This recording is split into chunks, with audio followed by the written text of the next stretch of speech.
Amla Demushi është një nga zërat premtues të skenës shkodrane dhe më gjerë. Ajo e ka nisur rrugtimin e saj muzikor që në moshën 5 vjeçare me një këngë me tekst dhe muzikë të nënës së saj, Senada Demushi. Artistja e talentuar ka ditur të ndërthuar muzikën me pasionin për aktrimin dhe sportin. E kam fillu të kënu një këngë që ma ka shkruajt mami tek Akollore Fest.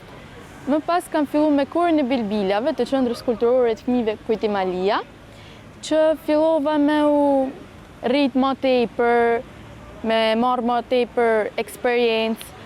Më vonë ka marrë pjesë tek bilbilat. Amla thot se ndihet krenare për rrënjët e saj dhe për gjyshin, rapsodin e njohur Jonus Delaj, që ka frymëzuar të ndjek traditën familjare. Ëndra jema është me vazhdu këngën, duke se kam trashëguar për gjyshit, mamit, du me vazhdu këngën me çu brez pas brezash. Gjithmonë i them Amlës që suksesi vjen me punë, disiplinë dhe modesti, shprehet për bien e saj Senada Demushi. Unë du i herë që fëmijët e mi t'jenë nga ana njerëzore t'jenë sa më lart, domethënë vlerat e tyre humane t'jenë të jashtëzakonshme, duke filluar te bamirësia, me ja kuptu tjetrit hallin, me qenë empatik, pastaj vinë të tjerat mbrapa. Pas suksesit në shfaqjen pikante të mjeshtrit të humorit Sander Ruçi dhe pjesëmarrjes në festivale të ndryshme, Amla po përgatitet për sfida të reja muzikore dhe skenike, duke premtuar që emri i saj të dëgjohet edhe më shumë në vitet që do të vinë.